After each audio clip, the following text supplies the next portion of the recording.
Tranche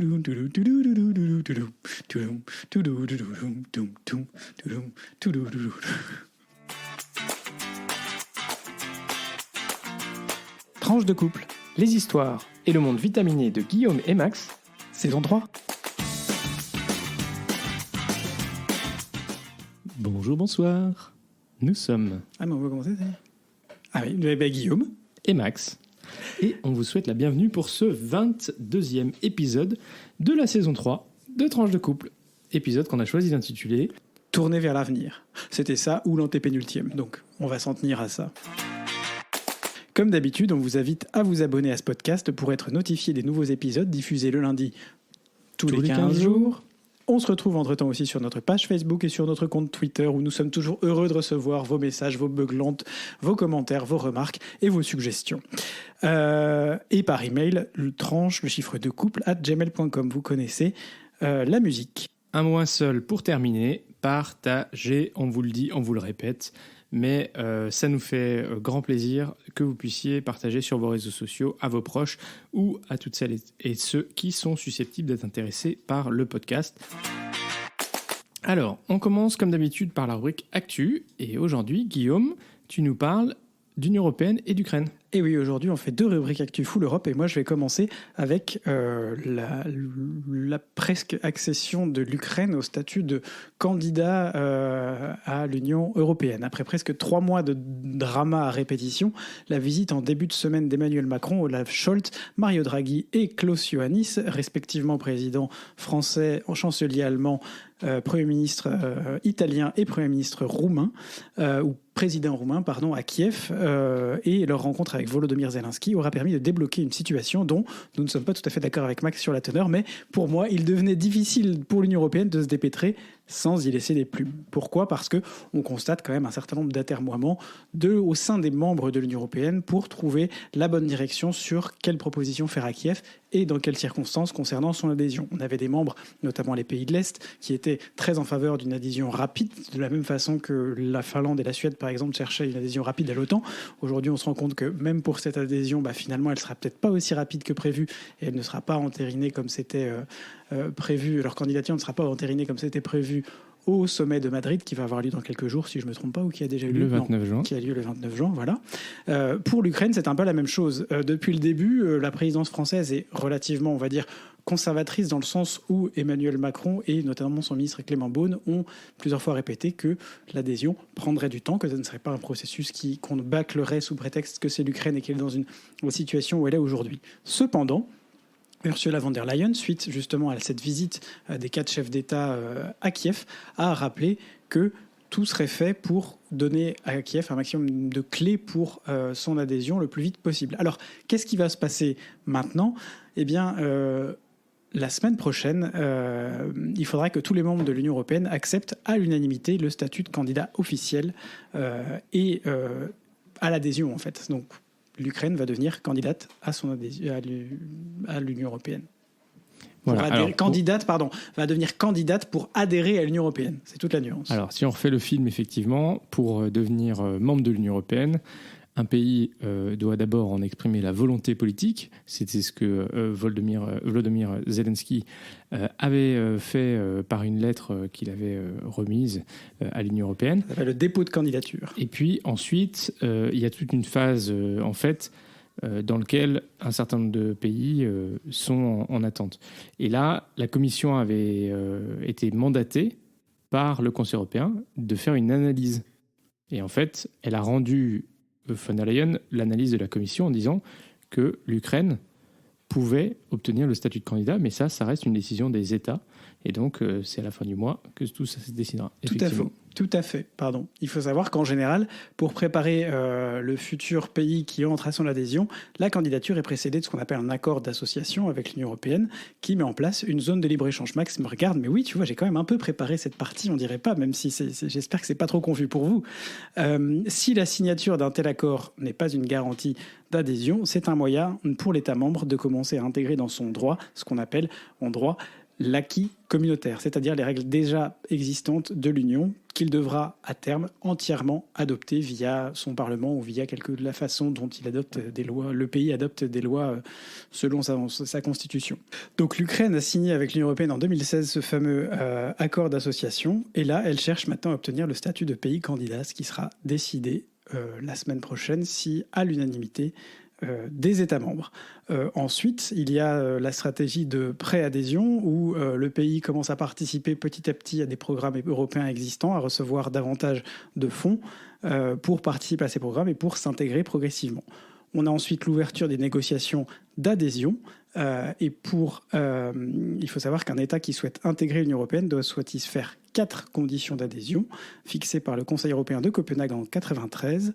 Le critère politique, enfin 3 d'entre eux, pardon, le critère politique, institution stable garantissant la démocratie, état de droit, respect des minorités, critère économique, économie de marché viable, capable de faire face aux forces de marché et à la pression concurrentielle à l'intérieur même de l'Union, acquis communautaire, aptitude à assumer les obligations découlant de l'adhésion et notamment à souscrire aux objectifs de l'union politique, économique et monétaire. En 2006, on se rend compte aujourd'hui que c'était peut-être un peu tard, un 4e critère a été précisé, c'est celui de la capacité d'intégration, c'est-à-dire la capacité de l'Union à assimiler de nouveaux États membres et à approfondir l'intégration. On se rappelle que le très gros élargissement de 2005, notamment aux pays de l'Est, 2004, pardon, aux pays de l'Est, voilà, a plutôt bien fonctionné, mais aujourd'hui on se rend compte que peut-être certains sujets, notamment la question de l'état de droit, n'avaient pas été suffisamment creusés dans des pays comme la Pologne et la Hongrie.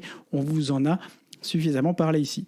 Donc voilà, ça c'est ce que va devoir franchir, les différentes étapes que va devoir franchir l'Ukraine.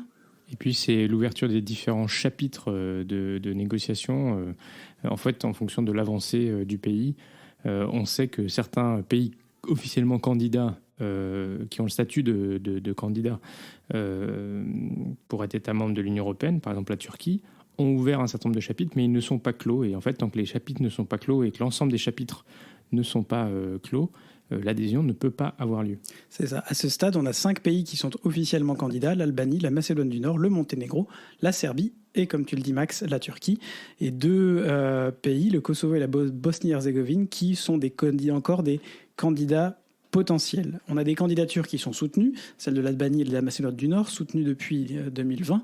Et puis, on va avoir 3 candidatures qui seront probablement soutenues à nouveau, enfin, soutenues elles aussi, celle de l'Ukraine, de la Moldavie et de la Géorgie, un peu plus tard dans l'année ou dans le courant de l'année prochaine pour les 2 derniers pays, puisque voilà, pour l'instant, ils sont focalisés sur l'Ukraine. Le Conseil européen avait donné mandat à la Commission européenne d'évaluer en gros le devenir de ces 3 pays qui étaient intéressés, donc l'Ukraine, la Moldavie et la Géorgie. L'Ukraine et la Moldavie, on comprend bien que dans la situation actuelle, il y avait aussi un grand signal politique. Ce qu'a dit Ursula von der Leyen vendredi, c'est effectivement que du point de vue de la Commission européenne, les critères sont remplis pour que l'Ukraine on lui donne officiellement le statut de pays candidat. Pour la Moldavie, qu'il y a effectivement une perspective, mais peut-être qu'on n'y est pas encore complètement. Et pour la Géorgie, voilà, il y a une perspective, mais ça va prendre un peu plus de temps. Ça. Il faut savoir que, notamment dans le cas de l'Ukraine, les négociations vont beaucoup tourner autour du niveau de vie, puisque, comme le faisait remarquer notre Tchédékalandv favori, aka Jean-Luc Mélenchon, avec raison d'ailleurs, le salaire minimum en Ukraine c'est 138 €, le SMIC en Moldavie c'est à 50 €, et qu'il va falloir rehausser un peu ces niveaux pour pouvoir éviter qu'il se passe, qu'on ait un dumping social encore plus important que celui qui était craint après l'arrivée des pays d'Europe de l'Est. Et puis le deuxième chapitre, c'est l'agriculture, puisque avec l'adhésion de l'Ukraine, l'Union européenne deviendrait le premier producteur agricole au monde. Et on peut imaginer que la PAC, la politique agricole commune, sera donc un gros chapitre, une grande négociation importante. Alors, je reviens sur ce que j'ai dit tout à l'heure, parce qu'en fait, Ursula von der Leyen a aussi recommandé le statut de pays candidat, mais elle a mentionné le fait qu'effectivement, il y avait encore des réformes à faire. Oui, j'ai préparé ma partie. Max essaye de faire style, j'ai pas préparé. C'est pas parce que c'était un peu moins écrit que d'habitude, bon. Pas aussi clair. Pas aussi clair. Bon, ça va, j'ai compris. Enfin bref, vous avez donc maintenant compris que L'Ukraine sera en principe officiellement candidate à l'Union européenne. Le statut de pays candidat. Aura le statut de pays candidat la semaine prochaine. La Moldavie aussi. Sous réserve que le Conseil européen le valide. Et la Géorgie, il faudra attendre un petit peu. La Géorgie, il faudra attendre un peu, effectivement. C'est important. Pourquoi c'est important ? Parce que, on vous l'avait expliqué dans un précédent podcast au mois de mars, l'Ukraine, au cours de ces 20 dernières années, a connu pas mal de changements et de révolutions, notamment des révolutions pro-européennes. Et il y a dans ce pays une volonté de se détacher de l'influence de la Russie et d'arriver vers l'Union européenne. On sait où est-ce que ça nous a mené aujourd'hui. La Russie se sent agressée, alors qu'en fait, il n'est pas question d'agresser la Russie ni directement, ni même indirectement. Elle sent que ses sphères d'influence se réduisent. Et on a vu la grande réussite de Vladimir Poutine avec l'invasion de l'Ukraine, qui a été de propulser la Suède et la Finlande au statut de pays candidat à l'OTAN, et celui de l'Ukraine et de la Moldavie à celui de pays candidat à l'Union européenne. Deuxième chapitre, toujours sur l'Union européenne. Max, tu vas nous parler de l'union politique. Mais qu'est-ce que c'est ? Et oui, et alors en fait, c'est bien sûr un petit peu lié à ce que tu mentionnais, puisque tu as mentionné qu'il y avait un certain nombre de pays qui... tu as mentionné deux choses. Tu as mentionné d'une part qu'il y avait un peu cette controverse sur la durée que ça allait prendre pour finalement l'Ukraine, pour qu'elle devienne un pays membre de l'Union européenne. Et deuxièmement, tu as aussi mentionné le fait qu'il y a un certain nombre de pays qui ont déjà le statut de candidat et pour autant qui ne sont pas encore entrés dans l'Union européenne et donc qui sont un petit peu dans cette instance avec, on le sait pour certains, des choses plus difficiles. Si on pense à la Turquie ou à la Serbie, on voit bien que ça avance quand même pas beaucoup.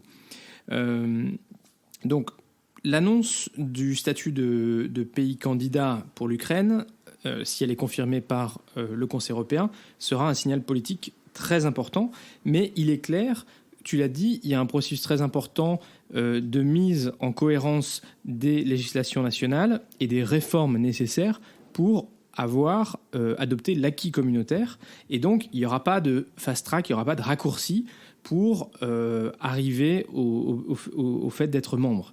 Donc, il ne faut pas qu'il y ait de divergence entre les lois en vigueur dans l'Union européenne et dans un pays qui rejoindrait l'Union européenne. Donc, concrètement, ça veut dire qu'il n'y aura pas d'accession avant plusieurs années, potentiellement dizaines d'années. Et Clément Beaune parlait de 10 à 15 ans quant aux espoirs d'adhésion formelle de l'Ukraine. Et c'est dans ce contexte que le président français Emmanuel Macron a présenté une proposition d'union politique européenne qui a été pour la première fois évoquée devant le Parlement européen le 9 mai dernier à l'occasion de la Journée de l'Europe. L'objectif, c'était d'offrir notamment aux pays candidats comme l'Ukraine un cadre de coopération politique à court terme. Et la présidence française a diffusé cette semaine un non-papier qui décrit un peu mieux ou un peu plus en détail cette union politique qui aurait la particularité d'être ouverte à des États non membres de l'Union européenne, comme l'Ukraine, des pays candidats, mais aussi à des anciens membres de l'Union européenne, comme le Royaume-Uni, par exemple. Mais un non-papier, c'est un peu comme un non-anniversaire, comment ça se passe ? C'est un papier qui énonce un certain nombre de propositions qui ne sont pas une proposition formelle, parce que la France, on le rappelle, à la présidence du Conseil de l'Union européenne. Coucou Marine. Ça pourrait être considéré comme une proposition formelle, mais non, un non-papier, ça vise à poser des idées, à à en discuter avec les autres États membres. Un brouillon, quoi. Non, on jette des idées pour un peu voir comment ça réagit. Et justement, cette proposition discutée par les ambassadeurs. Mais alors revenons un petit peu sur qu'est-ce que c'est que cette union politique et à quoi elle sert. Alors comme le dit Les Échos dans un article qu'on vous diffusera sur nos réseaux, l'idée qui fait un petit peu écho à celle de confédération européenne que François Mitterrand avait portée dans les années 90, propose d'instituer un espace politique européen plus large que celui de l'Union européenne. Ça pourrait constituer une solution pratique pour arrimer à l'Union des pays qui ne remplissent pas encore tous les critères pour y entrer formellement, selon les mots d'un professeur de sciences politiques, Thierry Chopin, qui indique que ce nouveau format permettrait une adhésion rapide à la dimension symbolique et politique, tout en gardant une logique progressive de moyen-long terme pour l'intégration économique, ce qui est effectivement, on ne veut pas casser non plus le marché commun et finalement se retrouver avec du dumping économique à l'intérieur de l'Union ou avec une Union qui finalement ne marche plus à cause de ça. Donc sur le principe, la proposition est intéressante car elle permettrait à ceux qui prônent une intégration rapide des candidats des Balkans ou de l'Ukraine, et tu l'as mentionné, un certain nombre de pays portent cette position, ces pays-là savent en même temps que ça doit prendre un petit peu de temps quand même de faire toutes ces réformes. Et la capacité d'associer des pays qui ne rejoigniraient pas l'Union européenne l'est aussi. Le Royaume-Uni, je l'ai mentionné, mais peut-être également ces pays où, pour l'instant, les négociations patinent. On a mentionné la Turquie ou la Serbie. Et là où la France voit sans doute cette proposition comme une alternative possible à une adhésion, d'autres pays pourraient n'accepter cette proposition que si elle est présentée comme une antichambre et non comme une alternative. Et c'est bien ce qui ressort d'ailleurs de la discussion dont je parlais entre ambassadeurs qui a eu lieu cette semaine. Alors l'enjeu reste de définir plus précisément ce qui pourra figurer dans cette nouvelle union politique européenne pour la rendre attractive également pour les tiers à qui elle s'adresse. On avait par exemple noté que Zelensky avait plutôt accueilli froidement cette proposition d'Emmanuel Macron le 9 mai dernier, voulant éviter certainement que ceci ne soit finalement une alternative à une adhésion. Je vous demande l'adhésion, vous avez le droit à l'union politique. Après le message fort en faveur du statut de candidat, de pays candidat lors de la visite de Macron, Scholz, Draghi et Ioannis à Kiev, et l'annonce de l'évaluation de la Commission européenne, Zelensky sera-t-il plus enthousiaste ? Quid de Boris Johnson ? Tout dépendra finalement certainement de la substance. Et clairement, là, le non-papier français, il ne rentre pas dans énormément de détails, mais les idées évoquées jusqu'ici laissent penser que des coopérations dans le domaine de la sécurité, de l'énergie, des transports, des infrastructures ou même de la circulation des personnes pourraient exister sous cette union politique, avec potentiellement un statut d'observateur à certaines réunions du Conseil de l'Union européenne. Finalement, c'est peut-être pas si mal. Donc, selon qu'on veuille voir le verre à moitié vide ou à moitié plein, on verra se matérialiser une Europe à deux vitesses, que certains appellent de leur vœu, ou une opportunité d'intégration progressive du continent européen. Affaire à suivre. Merci Max. Voilà, on a beaucoup insisté sur l'Union européenne aujourd'hui. C'était deux sujets qui sont liés et qui nous tenaient à cœur. Voilà, on va tranquillement pouvoir passer à notre point Belgitude qui lui-même nous enverra vers notre point vie de couple qui lui-même, non je plaisante, mais oui, il y aura un petit lien entre Belgitude et la vie de couple. Aujourd'hui dans Tranche de couple, retour sur la gastronomie belge et en plus particulièrement les restaurants étoilés. Et oui, en Belgique, il y a pas moins de 133 restaurants étoilés, 14 en région de Bruxelles-Capitale, 84 en région flamande et 35 en région wallonne. Alors, sur ces restaurants étoilés, il y en a 3 seulement qui ont 3 étoiles, qui sont tous situés en région flamande. C'est Hof van Cleef de Peter Gossems, Zilt de Vicky Geuns et Burry de Tom Bourry. Comme son nom l'indique. Il y a un certain nombre de restaurants 2 étoiles, il y en a 24 en Belgique, et puis il y a 114 établissements qui ont une étoile. Ça prouve un grand dynamisme de la gastronomie aussi en Belgique, et c'est un dynamisme qu'on ressent aussi, notamment dans Top Chef, que nous avons suivi assidûment au cours des dernières semaines. Il faut savoir que Top Chef est diffusé et co-diffusé conjointement sur M6 le mercredi soir et sur RTL TVI le lundi soir, sauf la semaine dernière où il a été diffusé aussi le mercredi soir puisque c'était la finale. Et en finale, qui d'autre que le chef Arnaud Delven, le chef belge, qui s'est incliné face à Louise et à sa grande créativité. Voilà, c'était un peu une bataille d'un peu classique contre une chef qui clairement avait tout misé sur sa créativité et ça a très bien fonctionné. On a passé en tout cas nous une très bonne soirée. Il faut savoir que ça fait depuis le début de Top Chef qu'il y a des chefs belges, mais que c'est la première fois qu'un chef belge se hisse jusqu'à la finale. Il y en a eu 22 depuis le début. On pourrait tirer un petit bilan de ces chefs. On a eu en 2022 donc un finaliste. On a eu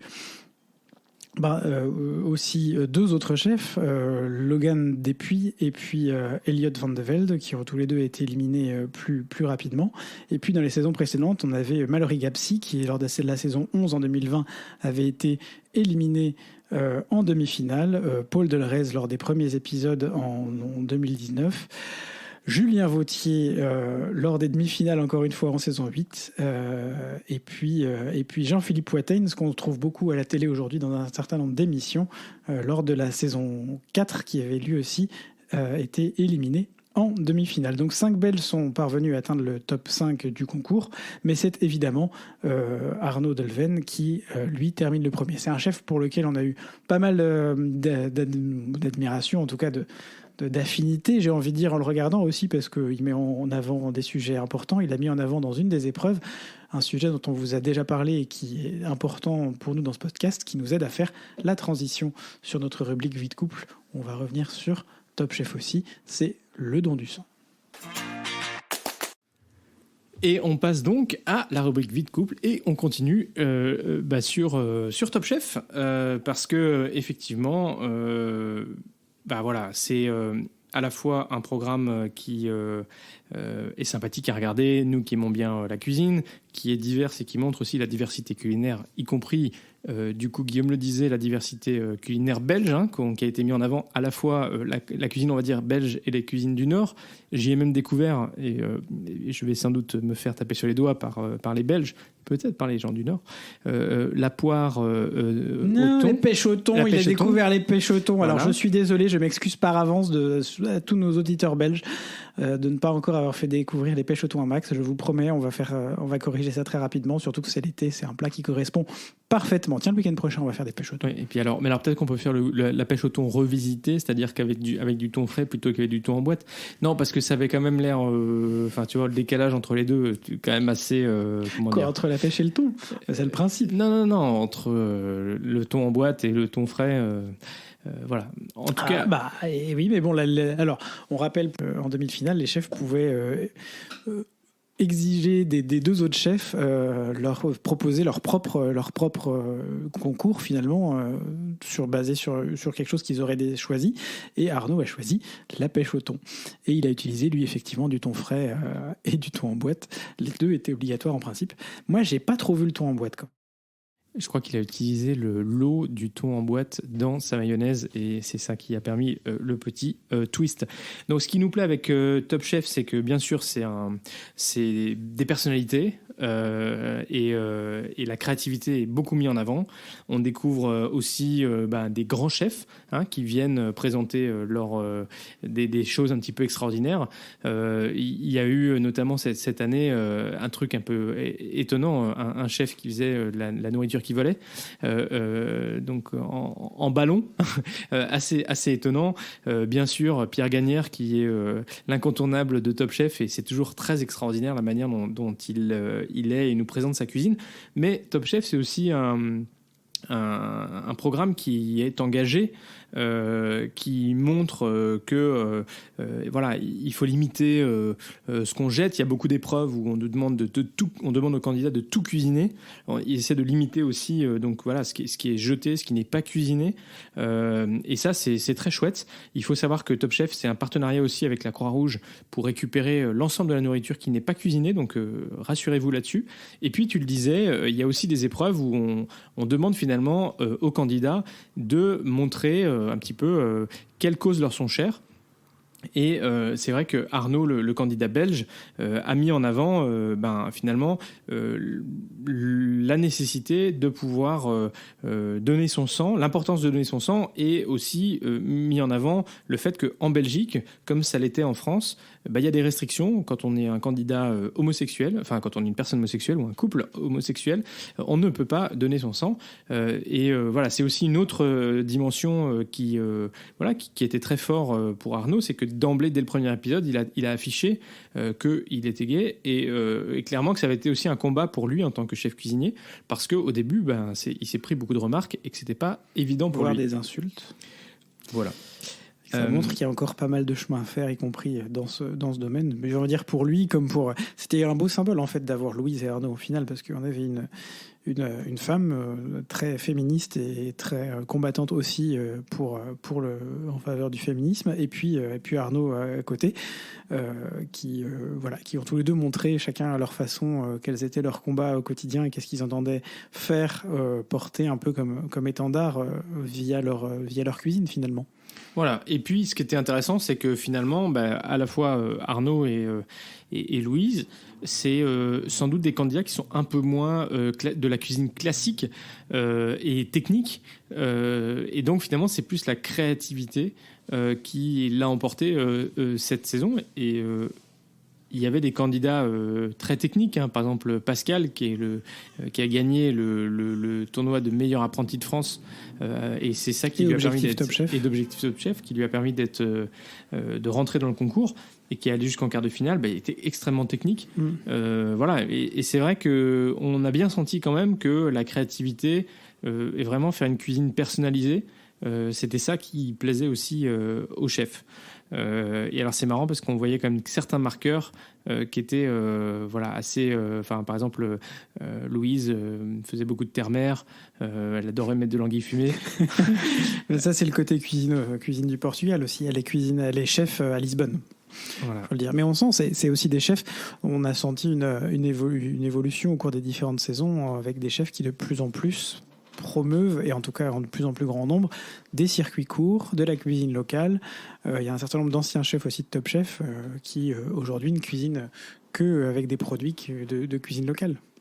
Exactement. Et ça c'est bien aussi de mettre en avant ces candidats. Il y avait un candidat qui était aussi... j'ai oublié son prénom, qui est candidat, qui est chef de son propre restaurant et qui cuisine aussi, pareil, l'ensemble, vraiment zéro déchet.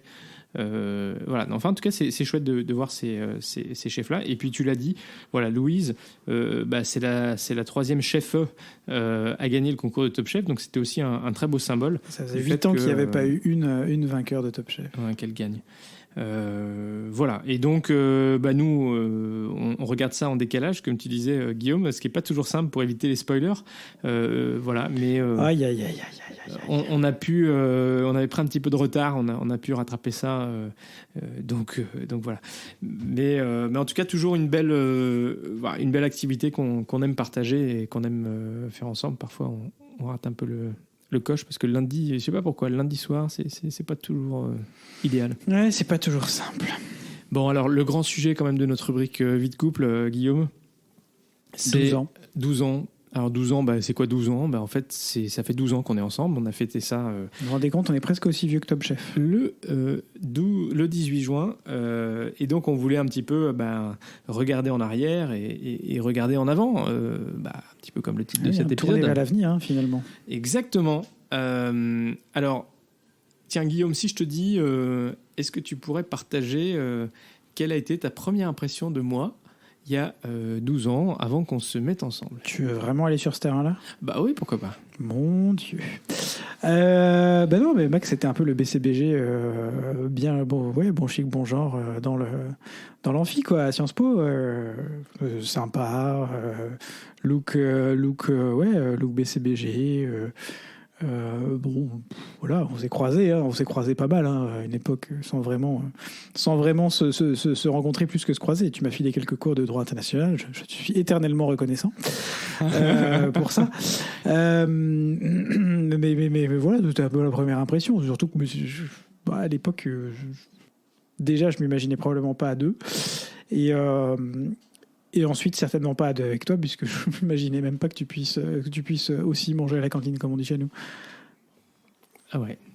Mais bon, mon petit côté blond et yeux bleus. Ouais, c'est ça, c'est ça. Non, mais je veux dire, non, pas avant. Non. Ah non. Bon. Je pourrais créer une grande histoire romantique, mais je trouverais que ce serait insulter et insulter le passé.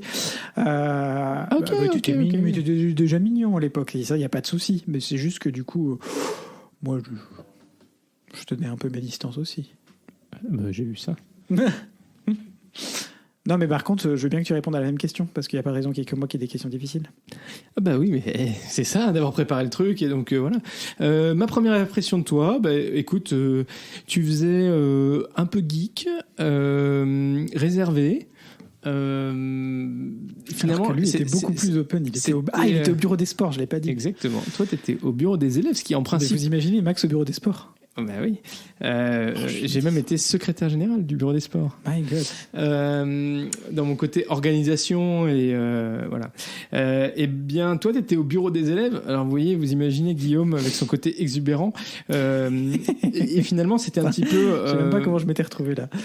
Et c'était manger des pommes, votre slogan. Et vous étiez une bonne petite équipe, mais c'est vrai que toi tu détonnais un petit peu dans l'équipe parce que tu étais beaucoup moins exubérant que les autres. Tu t'occupais du pôle culture, alors du coup voilà. Bon, c'est pas ça qui m'a nécessairement emmené vers toi, mais voilà, enfin. Moi, je te trouvais plutôt mignon, avec tes petites lunettes. Voilà, tu avais un petit côté sympatoche.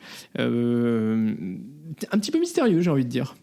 Voilà. J'ai toujours cultivé mon côté mystérieux. Je m'arrêterai là. C'était une de mes forces aussi. Bon, alors, 12 ans après, qui aurait imaginé qu'on habite à Bruxelles ? Parce qu'il faut quand même le dire, Bruxelles au départ, Guillaume, il m'avait dit ah non, ça, jamais. Enfin bon, il avait déjà pas envisagé vraiment qu'on aille habiter à Paris. Non, mais du coup, avec Max, ça a été un peu quand même j'ai accepté de sortir de ma zone de confort. Je crois qu'on ne peut pas dire le contraire. Ah non, bah, écoute, c'est ça aussi la vie de couple. Mais on a quand même fait les choix ensemble. Et donc, après avoir passé quelques années à Paris, finalement, l'idée de nous délocaliser à Bruxelles, bah voilà, ça n'a pas été finalement une si mauvaise idée. Et au final, on est plutôt content. Ça fait quand même 7 ans qu'on y est. Et donc, finalement, on a passé plus de temps à Bruxelles qu'à Paris. C'est vrai, maintenant, oui. Donc ça, c'est quand même assez chouette. Et puis, 12 ans plus tard, on a des jobs plutôt intéressants. On s'est mariés il y a 5 ans. On est devenu propriétaire de la maison dans laquelle on habite. Et d'ailleurs, c'était un des premiers sujets, vous vous en rappelez, qu'on a traité dans notre podcast. C'était notre recherche d'une maison. Vous avez l'objet d'une rubrique entière à l'époque. Exactement. On vous a saoulé avec ça. Hein. Ah là là. Faut dire qu'on désespère un petit peu quand même. Hein. Ouais, il y a plein de choses qui apprennent la patience dans la vie, ça en fait partie. Et finalement, progressivement, on a construit un petit peu tous les éléments de la famille parfaite sur la carte postale. Il nous manque plus qu'un animal de compagnie ou des enfants, quoi. Wait, tu peux répéter ce que tu viens de dire là ? Un animal de compagnie ou des enfants. je vous laisse méditer ça. Je ne rajouterai rien. Je vous laisse méditer cette information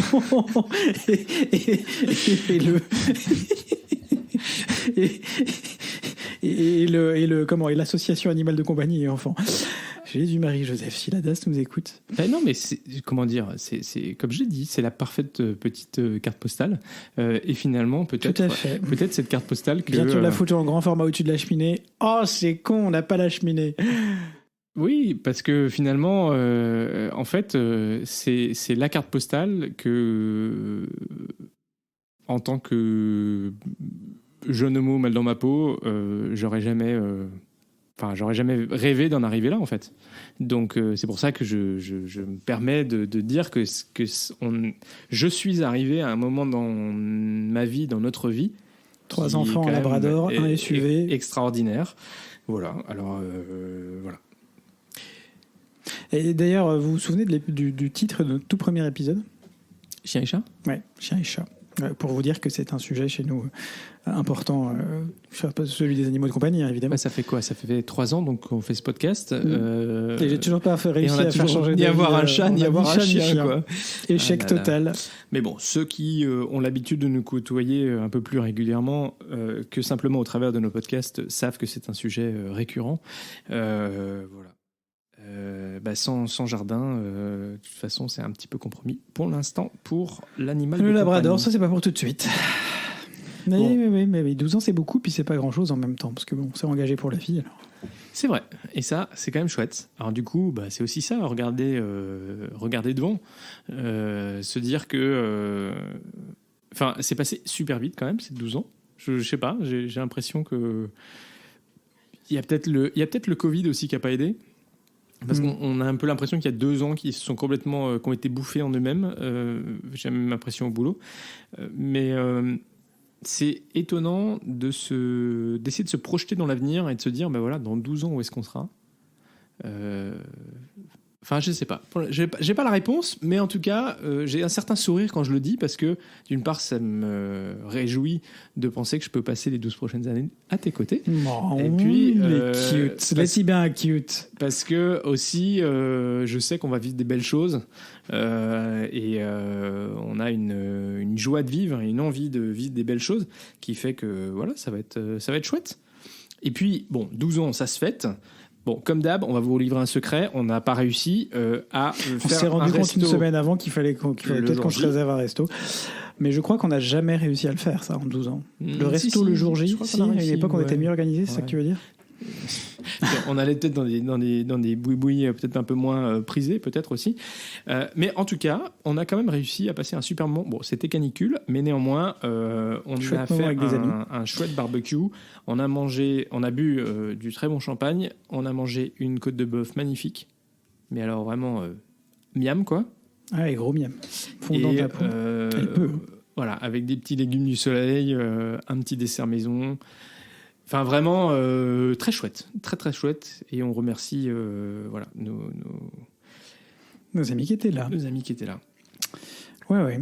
Bon, ouais, c'était chouette. C'est pas le tout, mais regardons vers l'avenir et passons à la dernière rubrique parce qu'on a déjà explosé un petit peu le timing. Il faut dire qu'on vous n'aurez pas à l'ensemble, mais on a passé un certain temps aussi à se crêper le chignon. Pour les gens qui nous connaissent, c'est pas non plus une surprise finalement au bout de 12 ans sur un sujet, sur le sujet belgitude qu'on n'arrivait pas à mettre en place correctement. Bref, on n'arrivait pas à le sortir, c'est ça. On a l'impression de se retrouver en cuisine. Allez, il faut dresser, il faut y aller, il faut le sortir. C'était un accouchement difficile. Max, dans la rubrique Geek, tu nous parles cette semaine de la chaleur et du froid. Bah, exactement. On voulait parler un petit peu réchauffement climatique et en quoi y a-t-il de déjà beaucoup parlé du réchauffement climatique. Bah oui, alors cette semaine... changement climatique. On a tous eu chaud. Hein. Alors, il faut dire quand même qu'en Belgique, dans la nuit de samedi à dimanche, on a perdu à peu près 20 degrés.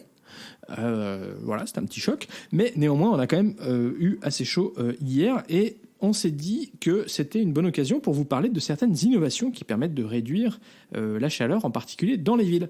Bon, alors, ça ne sera pas une grande innovation que de vous dire que la meilleure solution, c'est qu'il y ait beaucoup d'arbres qui apportent de l'ombre et de la fraîcheur. Et ça, c'est peut-être quelque chose que les municipalités ont un petit peu oublié ces dernières années. Et on espère que ça va revenir, d'avoir un peu plus de verdure et d'arbres pour vraiment apporter cette fraîcheur. Mais il y a une autre innovation dont on voulait vous parler. C'est une innovation colorée. De quoi parle-t-on ? Ben oui, Max, de quoi parle-t-on ? C'est vert, c'est rouge, c'est blanc, c'est bleu. C'est blanc, c'est bleu, tiens. Alors, vous le savez, dès qu'il fait chaud, l'asphalte sur les routes, ça devient une source de chaleur supplémentaire. On a calculé que ça peut monter la température jusqu'à 65 degrés lors des canicules. Alors, vous imaginez, on peut faire cuire un œuf. Voilà. C'est pourquoi certaines villes ont décidé de peindre leurs rues en blanc ou en bleu. New York, Los Angeles, le Qatar, Milan, Sydney... Plusieurs villes ont déjà été séduites par cette stratégie contre la chaleur. Et du coup, est-ce que ça marche en fait ? En fait, oui. Parce qu'à Athènes, le revêtement blanc a aidé à réduire de 4% la température de l'air. 4 degrés. De 4 degrés la température de l'air et jusqu'à 8 degrés à Milan. Donc, c'est quand même pas, rien. Et en France, on a même certaines entreprises qui ont commencé à repeindre leurs toits qui étaient noirs. Je vais proposer ça à la monnaie, tiens. Et grâce à ces actions, 20% d'énergie de moins est consommée en climatisation. Donc c'est une vraie source d'économie. Et en fait, ça évite vraiment de concentrer la chaleur sur ces espaces noirs qui attirent la chaleur. Du coup, c'est joli, blanc ou bleu comme à Doha. Et ça a un effet certain, pas que sur la route, mais aussi sur la température autour. Et finalement, pour un coût assez modeste, bien mieux que d'utiliser la climatisation, par exemple. Tout à fait. Oui, merci Max pour cette rubrique. N'utilisez pas vos climatisations de toute façon. Ouvrez vos fenêtres, sortez les ventilateurs du placard. Ou alors fermez vos fenêtres. ou fermez vos fenêtres dans la pour journée. garder la chaleur. Dans les La conseils qui fraîcheur. sont souvent donnés, c'est tout fermer la journée et tout ouvrir le matin et le soir. Et je vous assure, ça marche chez nous. Pourtant, on a une maison qui retient bien la chaleur, mais là, on est vachement bien sous le toit. Il y a un petit courant d'air, on est super bien. Et voilà, c'est déjà la fin de ce 22e épisode. Si ce podcast vous plaît, faites-le découvrir autour de vous. N'hésitez pas à nous mettre une note et un commentaire sur Apple Podcasts, sur Spotify. Et prenez 2 minutes, s'il vous plaît, pour partager cet épisode. Ce podcast est diffusé le lundi tous les 15 jours ou le dimanche soir pour les plus pressés. Portez-vous bien d'ici là. Et on a quand même dépassé les 4000 écoutes. Donc, un grand merci à vous tous. Ah oui, c'est vrai ça. Ah bah oui. On l'avait annoncé la dernière fois. Ça y est, c'est fait. On l'avait annoncé la dernière fois, on est à 4000 et quelques écoutes. Merci beaucoup à tous, ça nous fait très plaisir, ça nous fait chaud au cœur. Continuez, comme l'a dit Max, à partager. Big up à vous tous. Prenez soin de vous, prenez soin des autres. Hydratez-vous et à très vite pour de nouvelles tranches. Vitaminé.